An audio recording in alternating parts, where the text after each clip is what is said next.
श्रावणी सोमवार आणि हजरत जर्जरी बख्श उर्सानिमित्त खुलताबाद परिसरात मोठी गर्दी असताना दिल्ली येथील महिला भाविकेची रोख रक्कम आणि मौल्यवान दागिन्यांसह तब्बल 2,65,000 रुपये किमतीची पर्स हरवली होती। खुलताबाद पोलिसांनी तातडीने शोध मोहीम राबवत पर्स शोधून काढत ती परत सुखरूपपणे भाविकाकडे सुपूर्द करण्यात आली आहे।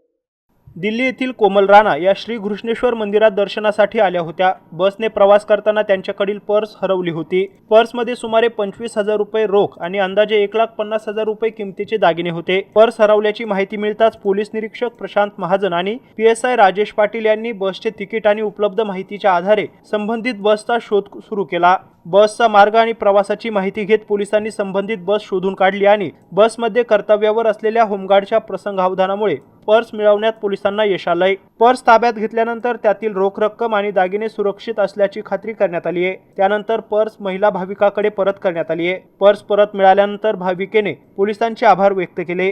याच बंदोबस्तादरम्यान घृष्णेश्वर मंदिर परिसरातील गर्दीत हरवलेल्या 10 लहान बालकांसह एका वयोवृद्ध इसमाची त्यांच्या कुटुंबियांशी सुरक्षितपणे भेट घडवून देण्यात पोलिसांना यश आलंय। श्रावण सोमवार आणि उर्सानिमित्त मोठ्या संख्येने भाविकांची गर्दी असतानाही पोलिसांनी गर्दी नियंत्रण, वाहतूक व्यवस्था आणि कायदा सुव्यवस्था याबाबत विशेष दक्षता घेतली आहे। खुलताबाद पोलिसांच्या या तत्पर आणि संवेदनशील कार्याचे भाविकांकडून कौतुक करण्यात येत आहे। अभिषेक ठेंगडे, MC न्यूज खुलताबाद, छत्रपती संभाजीनगर।